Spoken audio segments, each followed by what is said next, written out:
Bienvenidos a esta casa, no es hotel. Esta noche es una noche muy especial porque estamos acompañados con quien la revista Poder y Placer ha designado el líder más importante de oposición. Con nosotros esta noche Samuel Doria Medina. Don Samuel, qué gusto volverlo a tener en el programa. Muy buenas noches. Para utilizar lo que tradicionalmente nosotros hacemos en esta casa, no es hotel, si me tuviera que titular mañana la prensa, ¿cómo lo haría? Bueno, primero buenas noches, Susana, buenas noches a todos los televidentes. ¿Qué quieres que titule? Si mañana usted me tuviera que titular la prensa en lo que hace la coyuntura política, ¿cómo lo haría? ¿Cuál fuera el titular que mañana Samuel Doria Medina pondría? A ver, a mí me ha impresionado de las noticias de hoy que el presidente Evo Morales en Huacaraje, si no me equivoco, en el Beni, decía que los que quieren votar por el no son imperialistas, y me ha hecho recuerdo a la elección judicial, cuando el presidente decía que los que voten en contra de la elección judicial eran delincuentes confesos. Entonces realmente se nota que está muy preocupado el presidente para lanzar ese tipo de calificativos. En este momento las encuestas muestran que más de la mitad de la población no está de acuerdo con la reelección, y calificarlos de que están con el imperio me parece un exceso. Don Samuel, a ver, la revista Poder y Placer lo ha calificado usted como el líder más importante de la oposición. Podemos deducir entonces que estaríamos al frente con el líder más importante del no, de la campaña, digamos, para el no. Lo hemos visto muy activo en las redes sociales, yo lo sigo en Twitter, también en Facebook, y hemos visto que usted está mandando mensajes muy claros alrededor de una campaña que parece ser muy ciudadana. Sin embargo, esta semana pasó algo interesante. Tuto Quiroga, Rubén Costas, no esta semana, sino la anterior, y esta semana también Luis Revilla, lanzan, de alguna manera señalan la campaña por el no, pero alejándose un poco de aquello que parecía estar haciendo usted, que era dirigirla a una campaña mucho más ciudadana y empezándola a partidizar, ¿no? Pareciera que existiera algún tipo de partidización. La pregunta, don Samuel, ¿van a poder unirse los líderes opositores? ¿Se va a poder hacer una estrategia conjunta de cara a decirle no, que creo que es un objetivo común de la oposición, en el referéndum autonómico? ¿Va a haber una estrategia conjunta? A ver, primero que todo, Susana, creo que es importante señalar que hace un año hemos elegido presidente, vicepresidente, senadores y diputados para los próximos 5 años. Hace 8 meses hemos elegido gobernadores, alcaldes para los próximos 5 años, y la oposición ha sido sorprendida, igual que el resto de los ciudadanos, con este deseo de parte del gobierno de ir al referéndum el 21 de febrero, porque es un referéndum que va a tratar un beneficio solamente para 2 personas.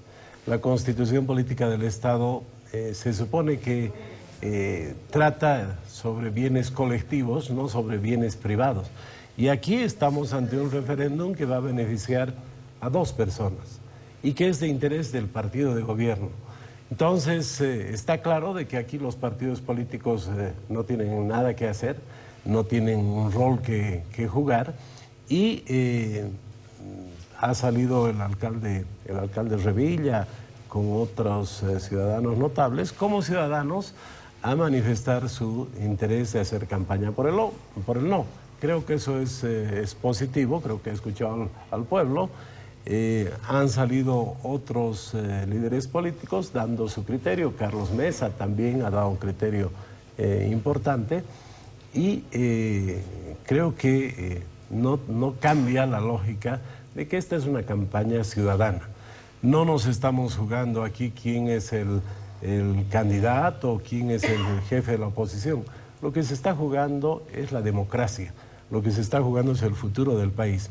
Y son todos los ciudadanos y ciudadanas los que con su voto el 21 de febrero van a definir el futuro de nuestra democracia.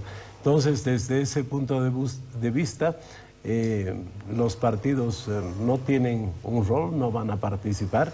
Desde luego, por ejemplo, en mi caso, yo he sacado 1.250.000 votos en la anterior elección y esas ciudadanas y ciudadanos que han hecho 1.250.000 votantes van a querer saber mi criterio, mi opinión, pero si damos nuestro criterio, nuestra opinión, los diferentes políticos, no tenemos que buscar el protagonismo, porque el protagonista en este referéndum va a ser el ciudadano o la ciudadana. Don Samuel, hemos escuchado muchísimas veces al oficialismo señalar, pero también hemos escuchado a columnistas que no precisamente comulgan con el oficialismo, es el caso del propio Diego Ayo, el propio Iván Arias, decir que la oposición no existe o que se trataría de una oposición que no logra cuajar, que no logra tener acciones concretas. Mi pregunta es, ¿dónde está la oposición, don Samuel, y qué es lo que está haciendo? La respuesta que acabo de recibir es que como bloque partidario no se está abordando la campaña, sino más bien como ciudadanos, pero entendemos que este es un sistema de partidos políticos también, ¿no? Entonces, la pregunta está en ¿dónde está? ¿Es verdad que estamos hablando de una oposición inexistente? No creo que sea inexistente, pero ¿cuáles son las acciones políticas concretas entonces de la oposición? No, te agradezco, Susana, porque este gobierno, como ningún otro gobierno en la etapa democrática del país, se ha ocupado sistemáticamente de querer mostrar, y lo repite permanentemente, de que no hay oposición. Dice que no hay oposición y utiliza todos los medios para perseguir, para encarcelar, para enjuiciar a los principales líderes de la oposición. Y además hay una estrategia muy bien diseñada para tratar de mostrar que todo lo bueno que pasa en el país es obra del gobierno y todo lo malo que pasa en nuestro país es obra de la oposición. Te doy algunos ejemplos. Se ha llegado al absurdo de que cuando el gobierno dictó el gasolinazo, me enjuiciaron a mí, cuando debería haber enjuiciado a su ministro de Finanzas, ¿no es verdad? O ejemplos más recientes, un contratista de YPFB llevaba cocaína en camiones cisternas a la Argentina y un diputado valiente, como es el diputado Tomás Monasterios, lo denuncia. Y ahora resulta que el enjuiciado es el diputado Tomás Monasterios, como si él fuera el culpable de que se lleve cocaína a la Argentina. O tantos otros casos donde vemos de que el caso del Fondo Indígena. Ha sido la oposición quien ha denunciado cómo 930 dirigentes del MAS han llevado dinero a sus cuentas personales, 1.000 millones de bolivianos a sus cuentas personales. Y sale el presidente Evo Morales y acusa a la oposición que nos estamos aprovechando de ese tema y plantea de que es un exceso. Y los dirigentes que están comprometidos, bien, gracias. Entonces, claramente el gobierno trata de demostrar de que no hay oposición y es una constante, ¿no es verdad? Presidente, vicepresidente, ministros dicen aquí no hay oposición, no hay oposición. Y la oposición ha jugado un rol muy importante en este ciclo. Un ejemplo concreto, cuando se discutía la constitución política del Estado, en el proyecto de constitución del gobierno estaba la reelección a perpetuidad, la reelección indefinida. Y fue la oposición en el Congreso Nacional que hizo cuestión de Estado y se estableció una sola reelección. Y se planteó que para cambiar había que modificar la Constitución. Entonces, desde ese punto de vista, hay una oposición que está cumpliendo su rol. Hemos presentado un plan anticrisis hace pocos meses, porque aquí el gobierno nos decía que la economía estaba muy bien, que el país estaba blindado, y cuando mostramos que eso no era así, recién el presidente habla de ajustarse los cinturones. Don Samuel, entonces hay una oposición. Don Samuel, del plan anticrisis quisiera que hablemos en nuestro tercer bloque, que es cuando quiero hablar de economía. El vicepresidente ha hecho una afirmación indicando que el oficialismo tuviera consigo un proyecto país llamado la Agenda 2025 y que la oposición hasta la fecha no le ha podido ofrecer al país una alternativa diferente a lo que es la Agenda 2025. No ha podido vislumbrar un proyecto de país y eso se ve reflejado claramente luego en las justas electorales. ¿Qué opinión le merece esto? Bueno, es parte de esa campaña que te mencionaba, ¿no es verdad?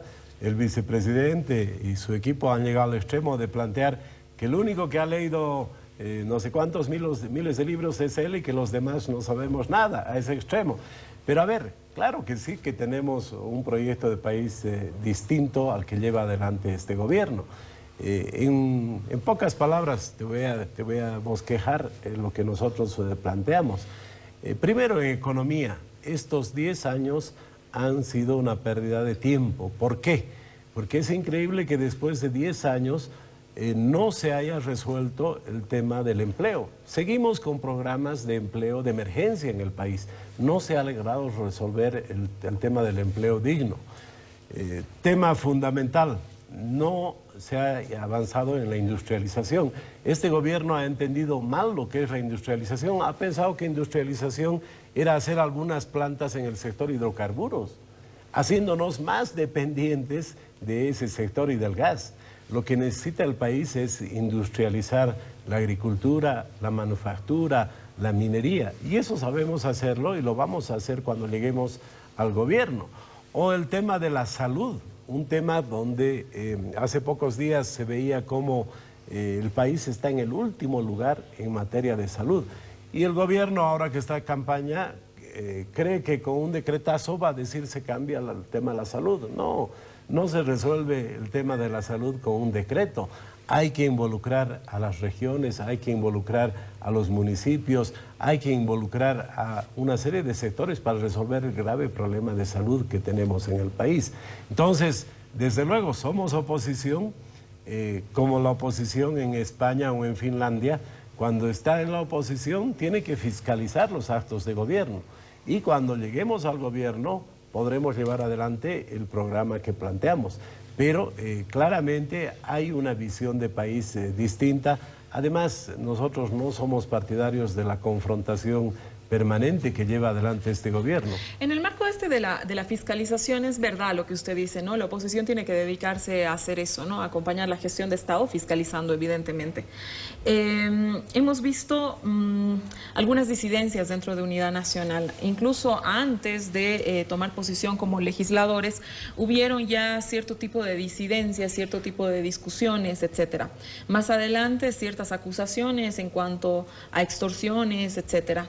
Jimena Costas Jimena Costas, a quien además le tengo un cariño, un profundo cariño, abre una clara acusación contra Barral, contra Quispe.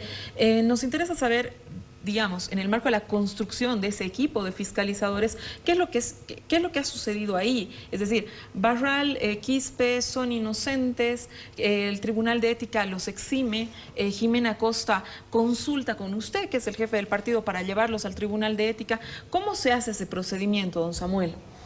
A ver, desde luego que tenemos un equipo de legisladores que son los que están haciendo más fiscalización en el Congreso Nacional y trabajamos con unidad. Pero ojo, nosotros no utilizamos la unidad como una coartada.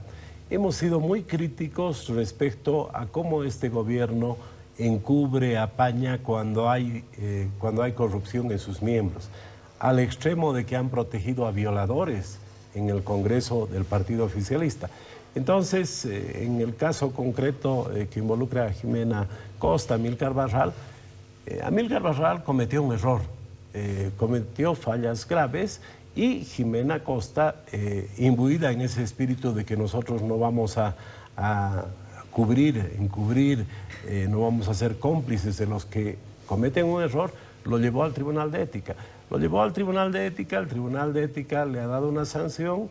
Amílcar Barral ha aprendido la lección, está cumpliendo su sanción y una vez que cumpla su sanción volverá a ser diputado. Pero creemos que es muy importante ese tema.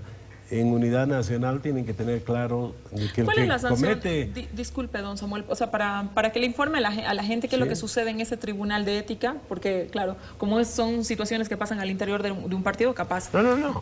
Ha ido al Tribunal de Ética del Congreso Nacional y en ese Tribunal de Ética se ha conocido el caso, él se ha defendido y le han dado una sanción de suspensión de 12 meses, si no me equivoco, 10 o 12 meses. Claro, la pregunta entonces está mal. Me refería a cuáles son las sanciones al interior del partido y esas son las situaciones que quisiéramos que usted las exponga acá, aprovechando que tengo al jefe de partido enfrente. Sí, claramente él cometió faltas graves en el Congreso Nacional y, como usted dice, cuando a mí me consultaron, además me consultó Jimena Costa en el sentido de que los funcionarios públicos, a diferencia de nosotros ciudadanos comunes, cuando conocen de la comisión de un delito, tienen la obligación de denunciarlo. Entonces, cuando me informó Jimena de que había una denuncia, faltas graves, se dijo que tenían que proceder a informar a la comisión de ética y que sea sancionado. Muy bien. Don Samuel, Luis Revilla, a nombre de Sol.bo, claro, él es jefe de Sol.bo, líder de Sol.bo, lanza una plataforma ciudadana donde incluye periodistas como Amalia Pando e Iván Arias para hacer campaña por el no. Se nota que es un conglomerado de personajes paceños. ¿Usted ha sido convocado a este encuentro? A ver, Susana, creo que es importante mencionarle a la ciudadanía que en los próximos 98 días que restan para el 21 de febrero, vamos a ver múltiples iniciativas de jóvenes, de ciudadanos, de ciudadanas, de organizaciones de la sociedad civil que se van a ir pronunciando por el no. Entonces, desde ese punto de vista, lo que hemos sido testigos en los últimos días de Luis Revilla y varios otros ciudadanos, yo lo veo como algo muy positivo. Muy positivo, ellos han salido y han dicho vamos a hacer campaña por el no.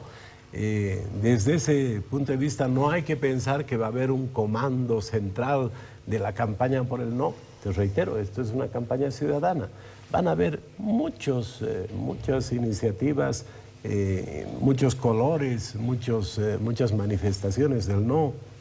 Ayer, por ejemplo, había una actividad cultural en Potosí y los jóvenes se fueron con una manito que decía no. En el Beni había ayer una maratón del presidente Morales y los jóvenes han corrido la maratón con no. En fin, se va a ver muchas manifestaciones en esa dirección. Con Luis Revilla hemos conversado en algún momento en la inauguración de la FIPAS y hemos quedado en que vamos a conversar, vamos a coordinar algunos aspectos, por ejemplo, el control electoral. Ahí sí los partidos van a tener que jugar un rol importante porque no se puede decir los ciudadanos que controlen solos, ¿no es verdad? Los partidos conocen esa mecánica y seguramente conversaremos con otras organizaciones para que haya una división del trabajo. Y desde su plataforma política, desde Unidad Nacional, don Samuel, ustedes también van a hacer este tipo de convocatoria, este tipo de alguna manera, Sol.bo lanza, ¿no es cierto? Dice, bueno, nosotros hemos decidido hacer la campaña por el no y lanza, digamos, una plataforma de personalidades que vayan a apuntar a hacer esa campaña por el no. Unidad Nacional va a hacer lo mismo, va a convocar periodistas, analistas, no sé, diferentes tipos de personalidades para que se los pueda acompañar en este proceso. No, Susana, no hemos previsto hacer una convocatoria porque, reitero, el protagonista tiene que ser el ciudadano, la ciudadana. Nosotros no buscamos liderizar esa campaña. Tenemos un rol activo en las redes sociales, que no es de hoy día, ¿no es verdad? Vos sabes que estoy en las redes sociales hace mucho tiempo, le dedico un par de horas al día a ese tema. Entonces, lugar donde me inviten para dar mi criterio y para explicar por qué voy a votar el no y por qué se debe votar por el no, lo voy a hacer. Pero, te reitero, yo no voy a buscar protagonismo. No es una ocasión donde los partidos o los jefes partidarios deberían buscar protagonismo. ¿No se van a abrir casas de campaña, por ejemplo? No, casas de campaña no, porque de unidad nacional no. Habrá pues muchos lugares, muchos ciudadanos que estén dispuestos a dar una casa, a dar un garaje, una oficina para que se distribuya material seguramente, pero no es una tarea partidaria. Me tengo que ir a un corte, don Samuel. Ya volvemos en esta casa, no es hotel. Esta noche estamos conversando con don Samuel Doria Medina, a quien la revista Poder y Placer ha calificado como hoy por hoy el opositor más importante del país. Quédese con nosotros.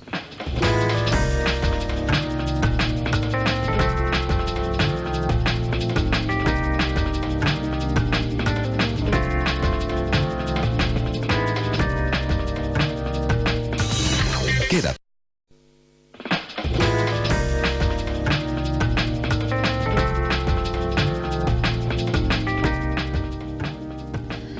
Regresamos a esta casa, no es hotel. Esta noche tenemos por invitado a don Samuel Doria Medina. Don Samuel, ¿dónde va a estar Samuel Doria Medina en estos próximos meses?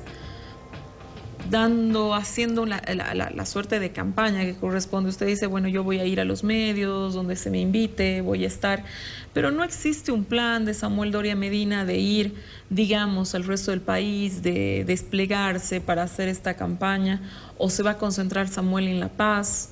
¿Será ese territorio que se le deja asignado a Soledad Chapetón, al efectivo liderazgo, digamos, de Soledad Chapetón? Soledad Chapetón, que tiene un liderazgo mucho más parecido a un liderazgo sindical campesino que de un partido, digamos, tradicional, por decirlo de alguna manera. Pero me interesa saber cómo va a estar Unidad Nacional operando, ¿no?, ante el referéndum, ante la campaña por el no. A ver, Susana, yo te diría que la mayor parte de mi tiempo me voy a ocupar a que los CITES, por ejemplo, que dan una formación, que dan una posibilidad de empleo, de generación de una empresa, que le restan gente a la inseguridad ciudadana, funcionan, sigan creciendo, sigan ampliándose. Por ejemplo, hemos inaugurado un CITE de turismo hace 2 semanas con Adrián Oliva en Tarija, para formar jóvenes en hotelería, en gastronomía, en artesanías, en guías de turismo. Y salió un dato muy interesante en esta preocupación de diversificar la economía de Tarija y de Bolivia. Salta, que es una ciudad muy cercana a Tarija, recibe cada año 2 millones de turistas y recibe 300 millones de dólares que dejan esos turistas. Interesante, porque Tarija recibe ahora 300 millones de dólares por el gas. Entonces, por ejemplo, es fundamental generar ese otro tipo de actividades para que no dependamos solamente del gas, avanzar en esos temas. Te reitero, la campaña por el no va a ser una campaña que va a estar en todo el territorio nacional, no tiene un comando central, es una campaña ciudadana. La campaña por el sí es una campaña partidaria, ¿no? Y eso es preocupante, porque hace unos días yo leía en la prensa que César Cocarico es el jefe de campaña en La Paz y que Carlos Romero es el jefe de campaña de Santa Cruz. Son ministros de Estado que deberían estar resolviendo los problemas de inseguridad, de falta de oportunidades económicas, de contrabando, y están en campaña, ¿no es verdad?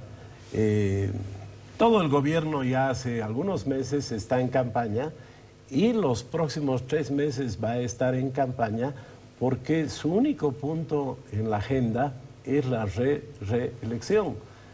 Por eso es de que la población no ve con buenos ojos de que todo el gobierno, todo el aparato estatal se dedique a esa campaña. Hoy día, por ejemplo, yo escuchaba cómo el presidente Morales estuvo en la mañana en Riberalta, en la tarde en Huacaraje, el vicepresidente estaba en algún otro punto del país haciendo campaña. ¿Y quién se preocupa de los asuntos del Estado? Nadie se preocupa de los asuntos del Estado, ¿no es verdad? Entonces, yo creo que es fundamental tener en cuenta de que la campaña por el no la están haciendo todos los ciudadanos, ciudadanas en todo el país. y no es como la campaña por el sí que la hace el partido de gobierno. La diputada Gabriela Montaño, presidenta de la Cámara de Diputados, dijo que la oposición se estaría escondiendo detrás de la ciudadanía, que a nombre de los ciudadanos estuvieran haciendo la campaña por el no. ¿Samuel Doria Medina necesita esconderse detrás de los ciudadanos? Bueno, si me escondería yo no estaría aquí, ¿no es verdad, Susana?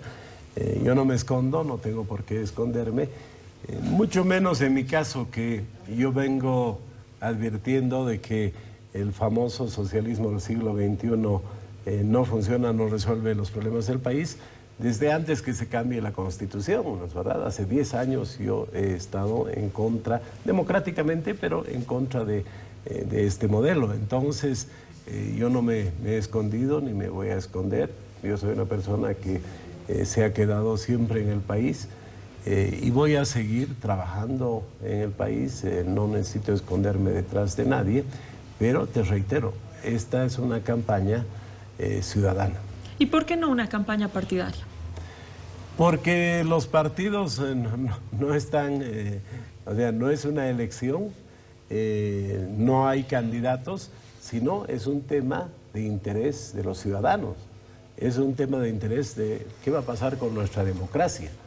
No estamos hablando de una parcialidad, sino estamos hablando del futuro de nuestra democracia. Entonces, desde ese punto de vista, usted es un tema de los ciudadanos. Usted al inicio de su intervención me decía que más de 1 millón de votantes hubieran emitido su voto en favor de la opción política que usted presentaba en octubre del año pasado. Una cifra 3 veces mayor emitió su voto en favor de Morales.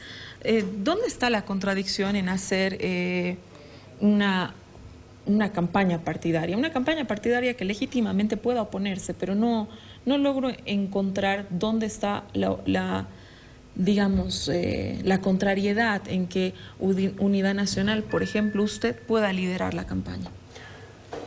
A ver, te reitero, este es un tema ciudadano.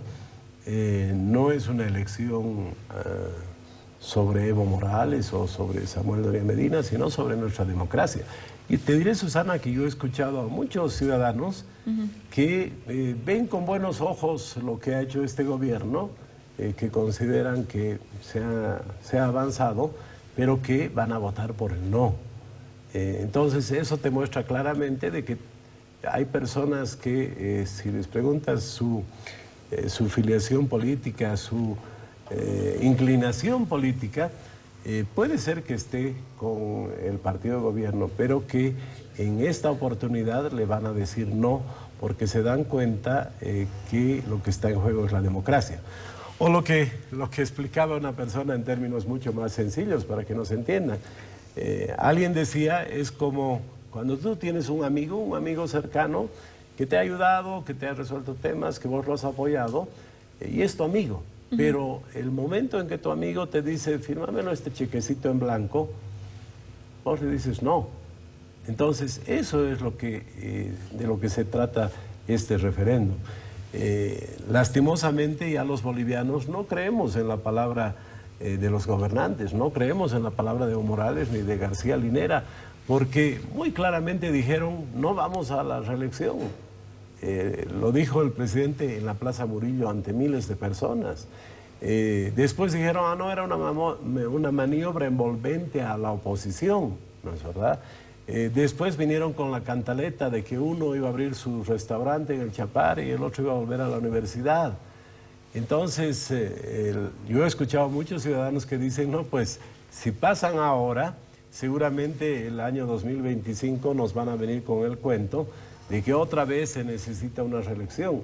Entonces, lo que está en juego es realmente nuestra democracia. Y te diré que yo he escuchado muchos ciudadanos en distintos lugares del país, en Santa Cruz, en Potosí, en Oruro, que asemejan bastante la situación de nuestro país a lo que ha pasado en Venezuela.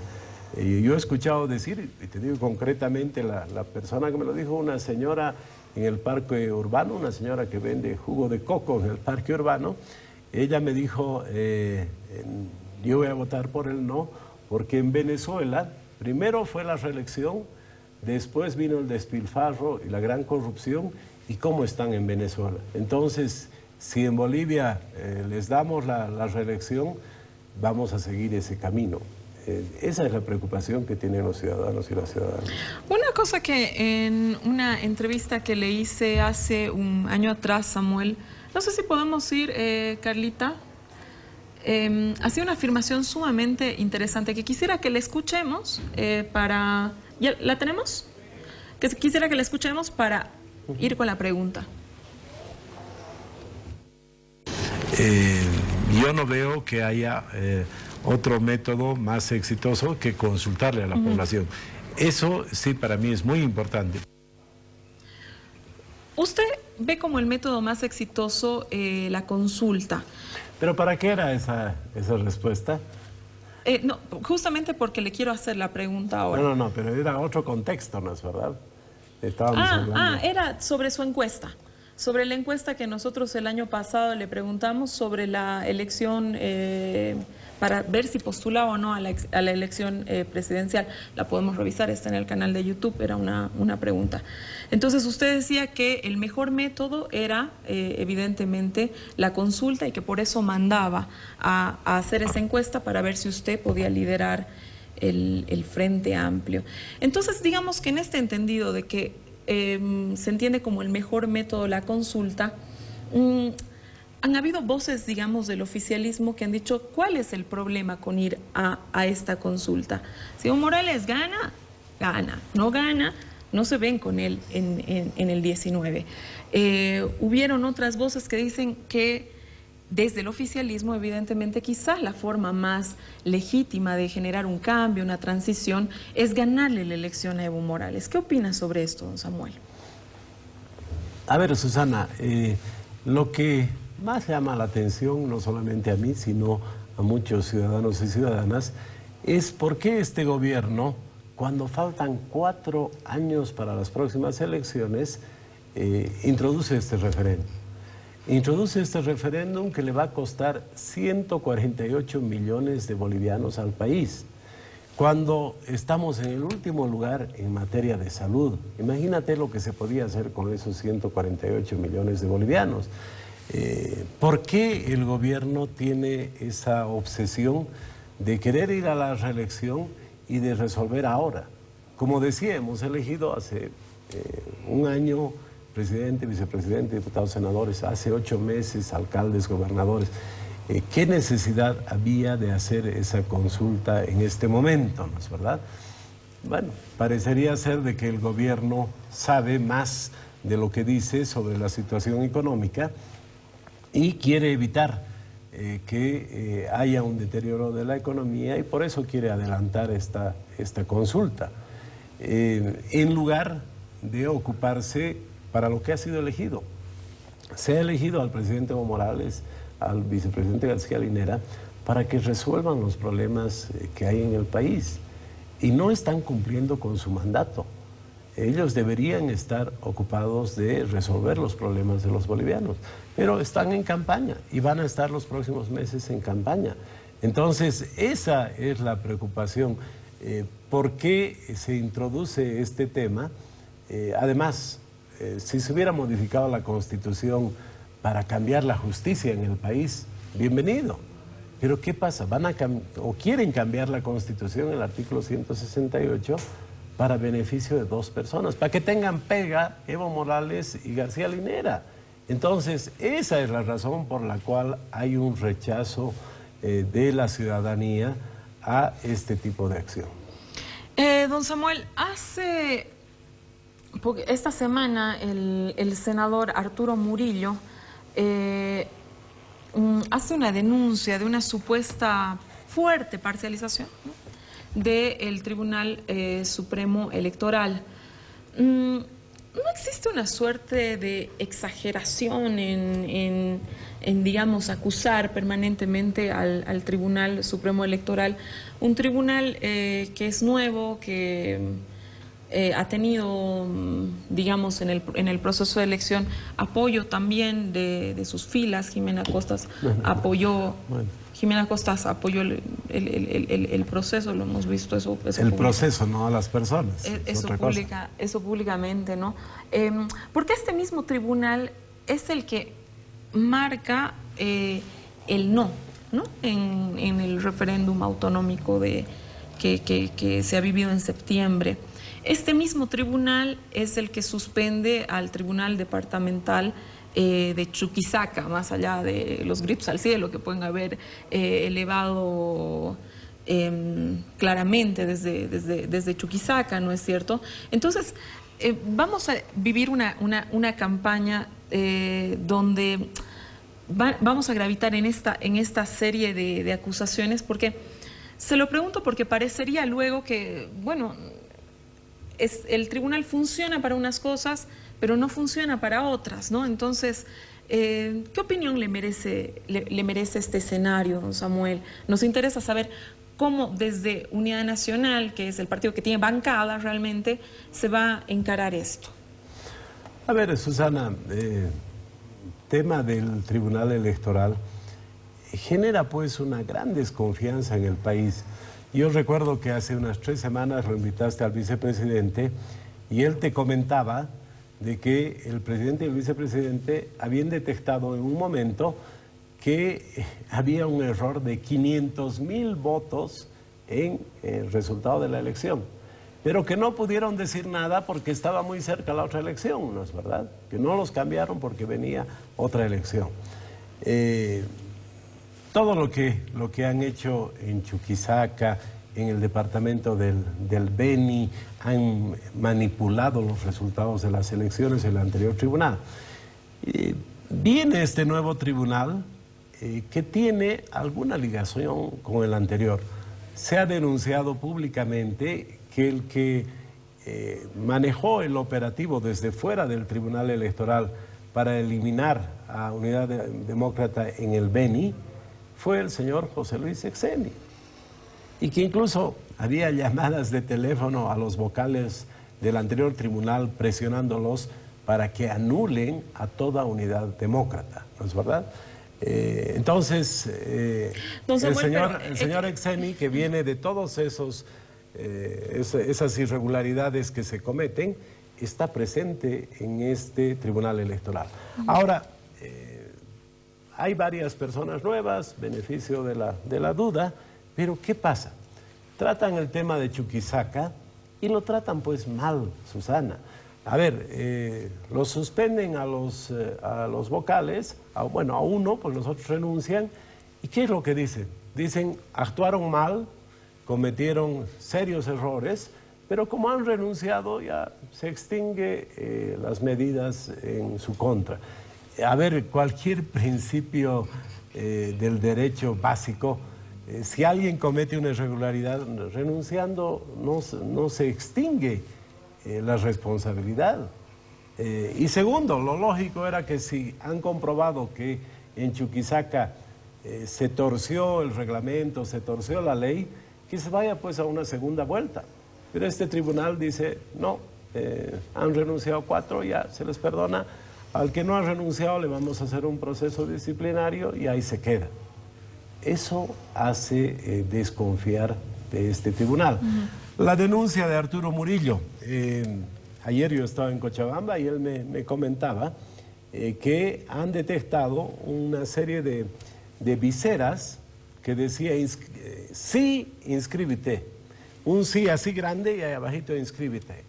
Cuando denuncian que estaban utilizando el sí para un proceso de inscripción, sale, si no me equivoco, el vocal Costas y dice, no, esas viseras eran del año pasado, eran de la... Cuando las mostraron porque era sin padrónate, ¿no? Por eso, eran de otra elección. Pero si eran de otra elección, ¿por qué las estaban utilizando ahora? ¿No es verdad?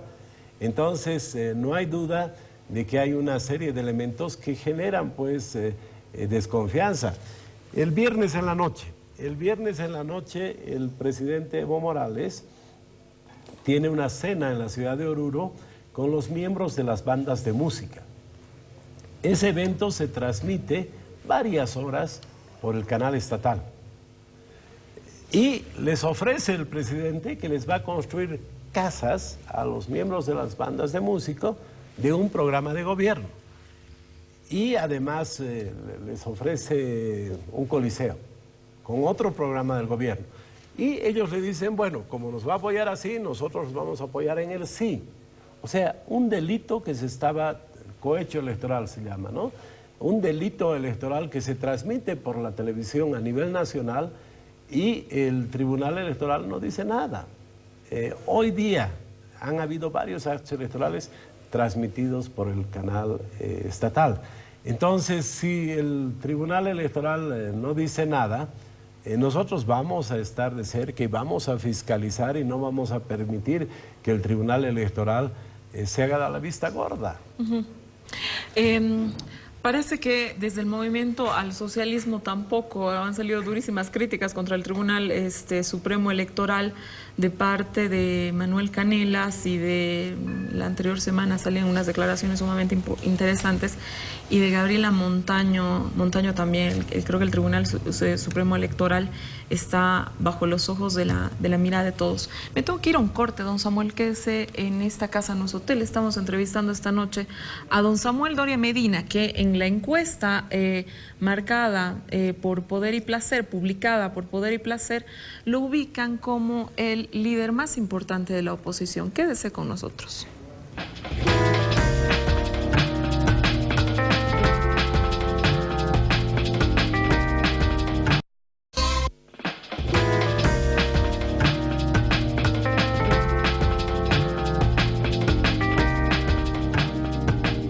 Volvemos a esta casa, no es hotel. Esta noche estamos entrevistando a Samuel Doria Medina, jefe de Unidad Nacional.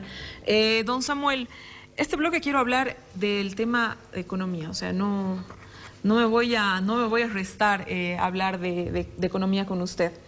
En la campaña del año pasado, usted hace una propuesta sobre el tema de incentivos a las petroleras. Esta propuesta que hace de incentivos a las petroleras es igual a lo que está anotado y aprobado ya por la ley por la Cámara de Diputados en esta ley de incentivos a las petroleras. ¿Es lo mismo? No, de ninguna manera, Susana. Y aquí hay un tema de fondo, ¿no? Te pediría un minuto para plantear ese tema. Es realmente preocupante que después de la nacionalización se dice las petroleras de lejitos, las transnacionales de lejos, y YPFB se va a potenciar, va a ser una empresa importante, tiene recursos para potenciarse, y pasan 10 años y dependemos ahora más que nunca de las transnacionales. O sea, no hay reservas, no se han aumentado reservas de gas, y ojalá que fuera este tema de los incentivos, de la ley que se aprobó en diputados, el único. Es la tercera medida, ¿no es verdad? Justo yo he publicado hoy un artículo sobre este tema en el diario La Razón, en el suplemento Animal Político, donde menciono que ya el año 2012, el 18 de abril del 2012, sale el decreto 2012, donde se da un incentivo a las petroleras. Se dice, van a tener un certificado de reintegro impositivo, y fue un incentivo que le costó al país como 50 millones de dólares. Y yo cito que el expresidente de YPFB, el señor Villegas, planteó muy claramente, y está reflejado en la prensa, que con ese incentivo íbamos a aumentar la producción de petróleo a 6,000 barriles día. Bueno, este año seguimos produciendo 4,000 barriles día. O sea, se dio un incentivo y no sirvió para nada. Este año se ha dado otro incentivo importante en el mes de mayo. En el mes de mayo se saca otro decreto donde se permite a las petroleras que puedan explorar en las áreas protegidas, en los 12 parques nacionales. Y ahora este tercer incentivo, que muestra que YPFB ha perdido el rumbo, plantea que se les va a dar entre 35 y 55 dólares por barril de petróleo como un incentivo a las empresas petroleras. Pero aquí hay una cosa grave, Susana. ¿De dónde va a salir el dinero? El Estado dice, el gobierno central va a poner el 40% y las gobernaciones, las alcaldías y las universidades van a poner el 60%.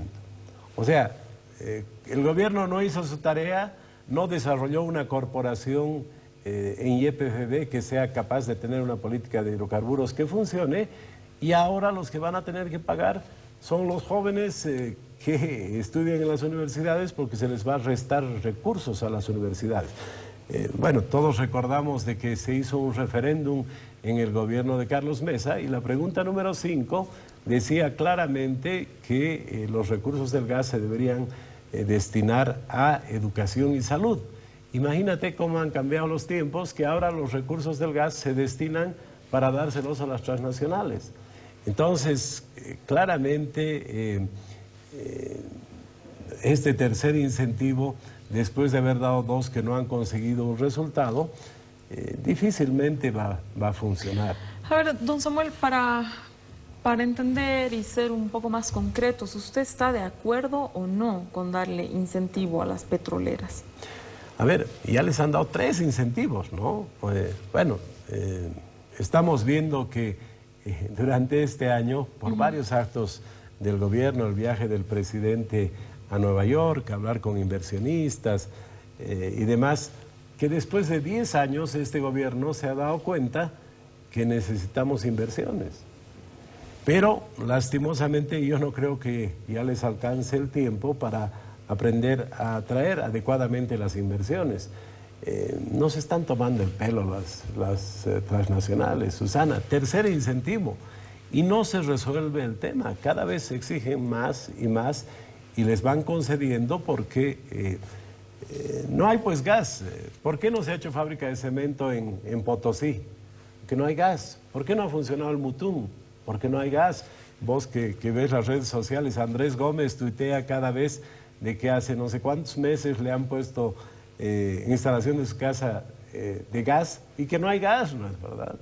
Entonces hay un problema de que no hay gas y se acaba el contrato con Brasil.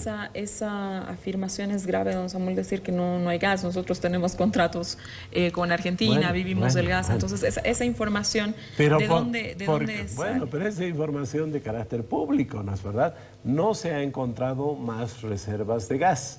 Y lo que se ha hecho, las inversiones importantes en el sector de hidrocarburos en los últimos años han sido para extraer más rápidamente el gas que ya estaba descubierto. ¿Por qué crees que dan todo tipo de incentivos? Porque no hay gas. Y el problema va a ser cuando se acabe el contrato de venta de gas al Brasil el año 2018 y se tenga que negociar. Si no hay reservas ahí suficientes, ahí vamos a estar en un problema muy serio. Entonces, por eso el tema de la política de hidrocarburos y el fracaso de la política del sector de este gobierno, que no cumplió los objetivos de la nacionalización, nos muestran de que es un tema serio. Otro de los temas, don Samuel, ha habido una campaña muy fuerte, iniciada desde Arturo Murillo, ¿no? Pero Unidad Nacional le ha dado un impulso que es anular el beneficio del doble aguinaldo. El oficialismo se ha referido y ha dicho que usted o los miembros de Unidad Nacional no quisieran que los trabajadores puedan gozar de este beneficio. ¿Por qué la oposición al doble aguinaldo? A ver, en el mes de agosto hemos hecho una propuesta de un plan anticrisis. Y sabiendo de que es un tema delicado, hemos planteado y hemos dicho, hay problemas serios para el pago del doble aguinaldo en la pequeña y microempresa. Que las empresas grandes paguen, perfecto, las medianas también que paguen, pero hay sectores que tienen serios problemas, ¿no es verdad?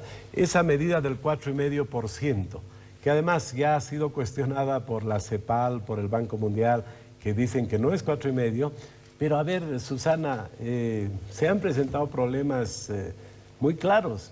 La iglesia tiene proyectos sociales, no solo Fe y Alegría, sino muchas ONGs que atienden a los sectores con mayor vulnerabilidad en nuestra sociedad. ¿Y cómo vas a medir el crecimiento en la iglesia? ¿Por confesiones, por matrimonios, por divorcios? O sea, no se puede aplicar el concepto del crecimiento de 4,5% a los proyectos sociales. Y este gobierno lanza una medida general cuando hay diversas realidades en nuestra economía. Yo creo que se ha avanzado, el gobierno se ha resistido a aceptar que había problemas, pero para las empresas grandes y medianas, ellos habían planteado que había algunos problemas de liquidez, que no podían pagar un 20% de las empresas todo al mismo tiempo. Les han dado un plazo hasta el mes de abril, con lo cual está resuelto. Todos los que trabajan en empresas privadas, medianas y grandes van a tener su aguinaldo en diciembre o en abril. No hay ningún problema y ahí no nos hemos opuesto. Hay sectores como la pequeña y microempresa que tal vez porque un trabajador reciba un segundo aguinaldo y gaste una semana, puede tener un año de desempleo. Se ha visto que se han cerrado muchas pequeñas y microempresas. Entonces, yo creo que también, muy a regañadientes ya, el ministro de Finanzas ha dicho, si la microempresa es una empresa familiar donde no se paga ni primero ni segundo aguinaldo, entonces la micro y pequeña empresa no van a poder pagar y no van a pagar. Está claro, se está organizando una marcha desde Patacamaya y hay una realidad muy clara. Pero además, no te olvides, Susana, de que se estima que alrededor del 20%, tal vez hasta el 25% máximo, de los ciudadanos bolivianos mayores de edad son los que van a recibir doble aguinaldo. Y han surgido problemas como los jubilados. ¿De dónde sale ese dato? Perdón, porque yo tengo registrado otro que arrojaba el Ministerio de Trabajo. No, si uno toma en cuenta la población económicamente activa, si uno toma en cuenta la informalidad que hay en nuestro país y tomas en cuenta las empresas formales, llega a un 20% de la población. Entonces, desde ese punto de vista, te decía, hay problemas con otros sectores, jubilados, por ejemplo. Y ahí nosotros hemos hecho una propuesta que el gobierno se resiste a responder. Yo creo que el tema del sector privado está resuelto. Nosotros hemos propuesto de que no tiene sentido que las altas autoridades del gobierno, presidente, vicepresidente, ministros, viceministros y directores, además de embajadores, reciban el segundo aguinaldo. Hemos mostrado el caso del embajador Sacha Llorenti, que en el mes de diciembre recibiría 105,000 bolivianos. O el presidente Morales, 64,000 bolivianos, el vicepresidente, 62,000 bolivianos. Y ahí lo que hemos propuesto es que no se pague a esas autoridades que ganan más de 10,000 bolivianos y que esos recursos sirvan para dar un bono a los jubilados. Entonces, ese es un tema pendiente que todavía no se ha resuelto. ¿Eso incluye en la propuesta Parlamento también, Asamblea Legislativa? Desde luego, desde luego.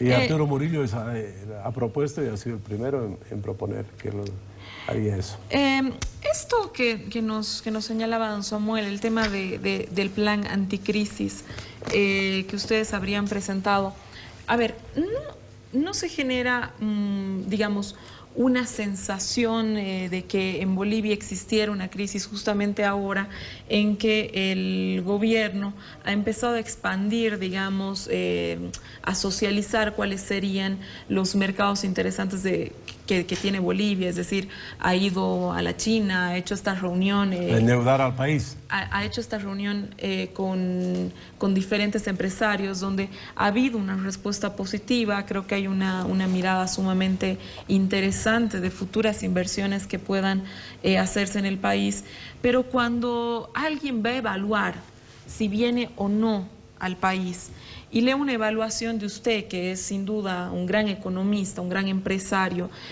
donde dice en Bolivia necesitamos un plan anticrisis, no pone de alguna manera en vilo este esfuerzo que se está haciendo por atraer nuevas inversiones, cuando alguien tan importante como usted dice, bueno, necesitamos un plan anticrisis? ¿No hubiera ahí una contradicción o tener un poco de cuidado, digamos, ¿no? De cara a atraer capitales para Bolivia? Pero a ver, Susana, para que nos entiendan bien los televidentes, ¿qué pasa en una familia? Si una familia va a perder un año 1/3 de sus ingresos, no puede decir aquí no pasa nada, estamos blindados. Que esa ha sido la conducta del gobierno gran parte de este año, ¿no? El ministro de Finanzas repetía en todo lado, el país está blindado, nuestro modelo económico. Ha sido el presidente Morales que el 6 de agosto dice vamos a percibir 2.500 millones de dólares menos. A las 2 semanas dice no, van a ser 3.200.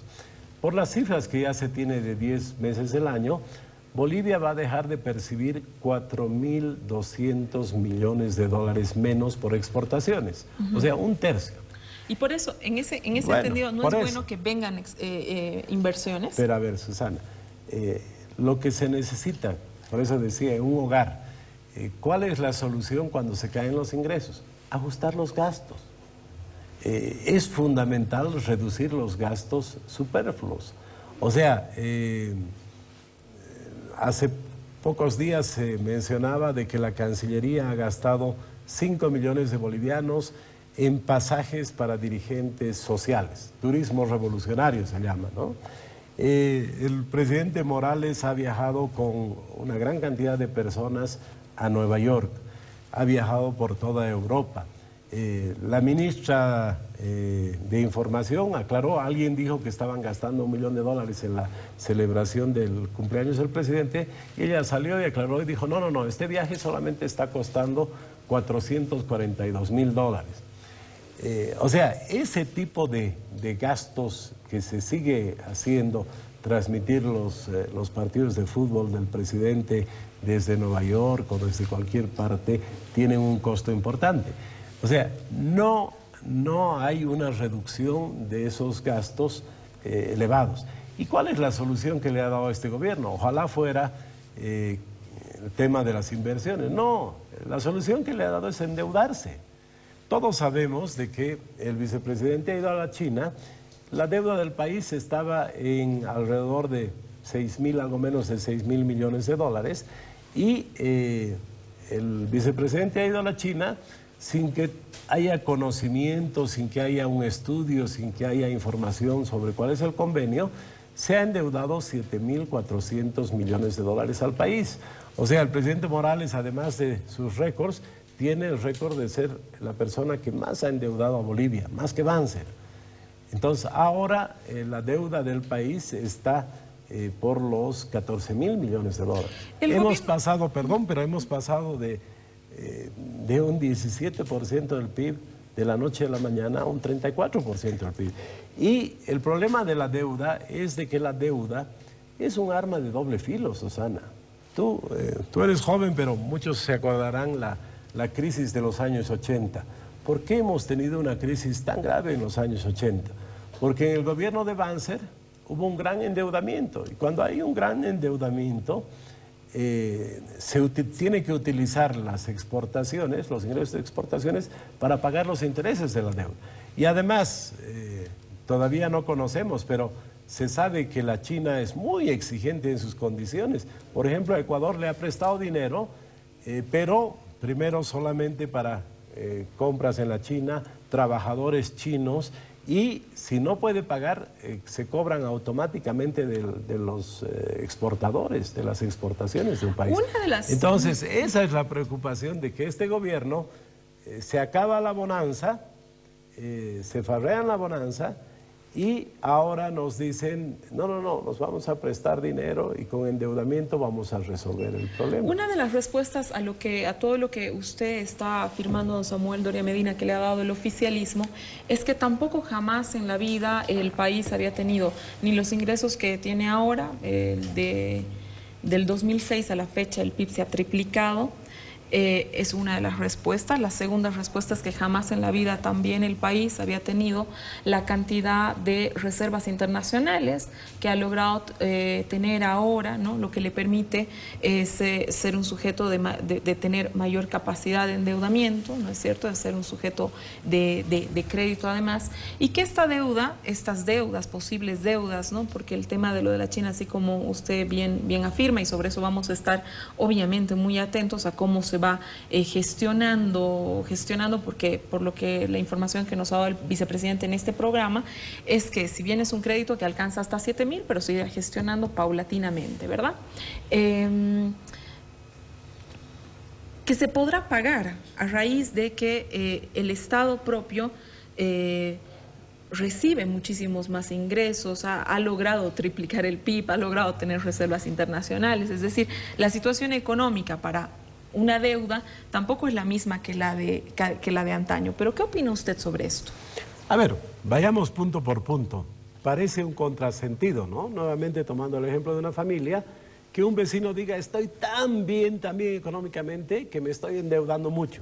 Si estuviéramos tan bien, no sería necesario endeudarnos. Si se hubiera invertido adecuadamente los recursos, se hubiera diversificado la economía, no estaríamos ante la necesidad de endeudarnos a cualquier condición, porque la deuda china es en condiciones muy duras. La condición es de que dan ese dinero para que vuelva a la China. Y van a ser con empresas chinas de dudosa calidad, no va a haber competencia, no va a haber licitación, van a haber seguramente sobreprecios, una serie de problemas. Pero yendo punto por punto, vos decías, el oficialismo dice de que para comenzar el país ha crecido su PIB 3 veces. Y eso es muy importante aclarar. Ha crecido el valor del PIB, ¿no es verdad? No ha aumentado la producción. Lo que pasa es que antes esa producción tenía un precio y ahora esa producción en los últimos años ha tenido un precio mucho mayor, ¿no es verdad? Porque si es que hubiéramos triplicado nuestra producción, la producción del país, no necesitaríamos endeudarnos, ¿no? Entonces ahí hay una gran diferencia que los economistas hacemos mucho énfasis. Cuando hay un incremento de la producción es una cosa y cuando hay un incremento en el valor es otra cosa. Exportamos la misma cantidad de gas al Brasil y antes recibíamos 300 millones de dólares y ahora hemos recibido hasta 6.000. Pero no ha variado la producción, ha variado el precio, ha variado el valor. Segundo, las reservas internacionales. Las reservas internacionales han comenzado a caer. Efectivamente, era muy positivo para el país, han llegado a los 15.000 millones de dólares y en este momento están en 13.800 millones y se espera que hasta fin de año van a caer algo más porque ya nuestras importaciones son mayores que las exportaciones. Y lo preocupante, Susana, es de que, vos sabes, la anterior semana el precio del petróleo de Texas, que es la referencia más importante en esta parte del mundo, ha cerrado a $40. El barril de petróleo está en $40. Y las proyecciones que hay es de que vamos a estar varios años con un barril de petróleo en esos niveles bajos. Ayer leíamos de que tal vez el 2020 podría llegarse a 80. Entonces tenemos varios años de un precio bajo de petróleo, por lo tanto un precio bajo del gas. Lo mismo sucede con los minerales. Entonces, esa solución de que decir, no vamos a ahorrar, seguimos, que siga la fiesta, seguimos gastando como si fuéramos ricos y para resolver las cuentas nos prestamos dinero. Eso no es lo más sano desde el punto de vista económico. Por eso es que planteamos que un plan anticrisis sea justamente para ver qué se tiene que reducir, que se reduzca lo superfluo para mantener lo que es importante, que es salud, que es educación. Pero además, para terminar, te menciono un dato interesante. Ha salido últimamente un libro de 2 economistas norteamericanos, uno de Harvard y otro de MIT, Robinson y no me acuerdo el otro, que han hecho un estudio de por qué fracasan las naciones, se llama el libro. Y es muy interesante porque han estudiado la información de 140 países en el mundo y han desvirtuado la idea de que les va mal a los países por las condiciones geográficas o que les va mal por el tema del comercio internacional. En ese libro se demuestra de que si hay una buena organización política, si hay una democracia que funciona, si hay alternabilidad, les va bien a los países. Los países que tienen una élite de gobierno que se mantiene, que no hay alternabilidad, son los países que tienen problemas. Entonces, no creas que los inversionistas extranjeros van a venir y van a decir ¿qué dice Samuel Doria Medina? Los inversionistas extranjeros, yo estaba en una reunión de varios empresarios importantes hace algunos meses, y ¿sabes cuál era la pregunta que hacían? Era una reunión en Europa, en Roma, y ellos preguntaban y decían ¿cuántos años tiene la Constitución de tu país?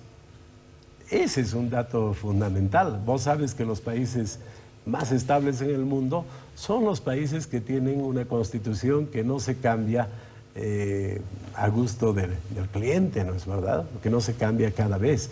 Entonces, esos son los temas justamente que preocupan, que si se quiere cambiar la Constitución para beneficio de dos personas, esa va a ser una pésima señal de estabilidad en nuestro país. Un tema que me tengo que ir ya, lamentablemente un corte, pero un tema que me parece importante señalar a relación de su última intervención, don Samuel, es hace poco, en septiembre, tuvimos la suerte de entrevistar al presidente de la OLADE, quien indicaba que era muy riesgoso decir a cuánto iba a estar el precio del barril, que él incluso no se animaba a decir si el precio del barril de petróleo subía o bajaba a fin de año, que ese era en realidad un cálculo que se hacía en las instancias entendidas por los 3 o 4 primeros meses, pero que la proyección podría ser variable. Entonces, afirmar que podríamos estar con un precio determinado o no a lo largo de los años, él decía en sus palabras que era absolutamente irresponsable. Pero nos quedamos en esta casa, en nuestro hotel, seguimos con la entrevista a don Samuel Doria Medina. Quédese en nuestro último bloquecito, le vamos a hacer la última pregunta a don Samuel. Quédese con nosotros.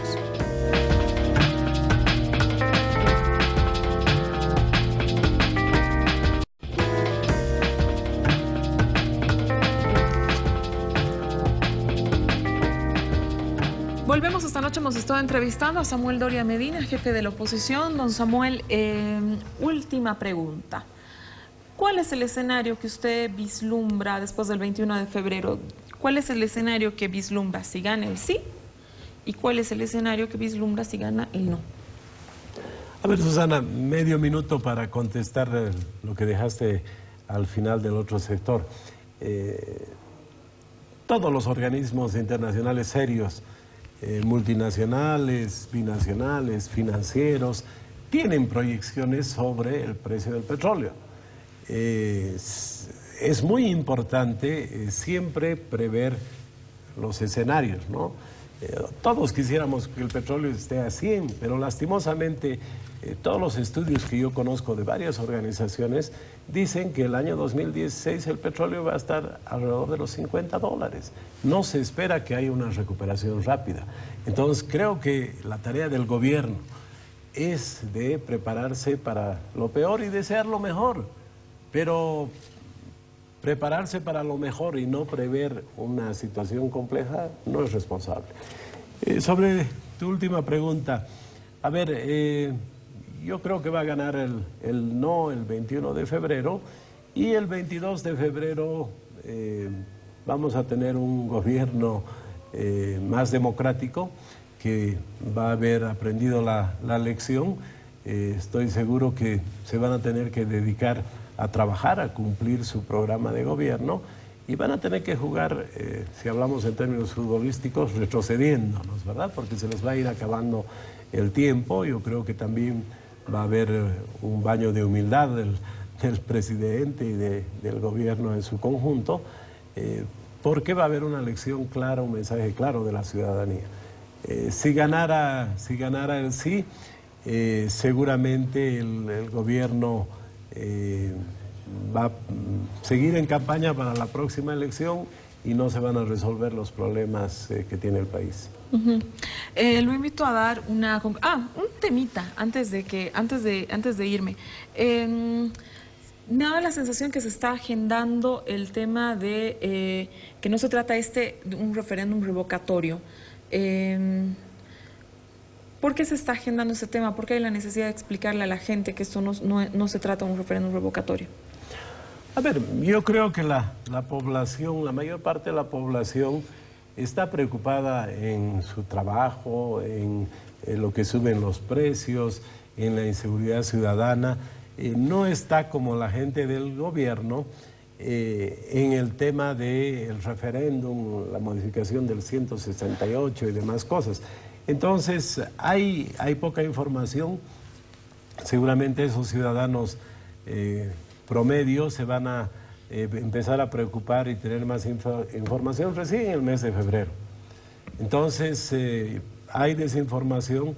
Ha habido un referéndum hace muy poco tiempo donde ha ganado el no de manera contundente, y creo que es importante que conozca a la población de que lo que pretenden con este referéndum es de que la elección del año 2019 puedan ser candidatos otra vez Evo Morales y García Linera para quedarse hasta el 2025 y seguramente así sucesivamente.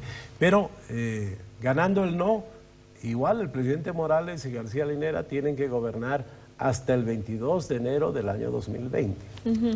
¿Sin esta explicación se teme que gane el sí? No. Cuanto más informada esté la población, con seguridad va a estar más consciente de los peligros que tiene nuestra democracia. Ya nos tenemos que ir, don Samuel, en 30 segunditos. Despídase de la gente, por favor. Gracias, Susana. Yo le diría a todas las ciudadanas y ciudadanos que es muy importante que el 21 de febrero puedan participar, puedan dar su voto, porque realmente nos vamos a jugar la democracia que tanto ha costado obtenerla. No puede modificarse la Constitución para beneficio de dos personas. Es importante que demos una señal de que la Constitución es algo muy importante para el país y no es para darle pega a Evo Morales y García Linera. Muchísimas gracias por haber estado esta noche con nosotros en esta Casa No es Hotel. La puerta está abierta. Siempre es bienvenido don Samuel Doria Medina. En esta Casa No es Hotel estaremos entrevistando de cara al 21 de febrero. Vamos a estar entrevistando a los líderes de oposición. De primera fuente queremos saber cómo irá la campaña por el no, pero también la campaña por el sí. Muchas gracias por habernos acompañado esta noche. Conmigo hasta el siguiente domingo. Quédese viendo Deporte Total.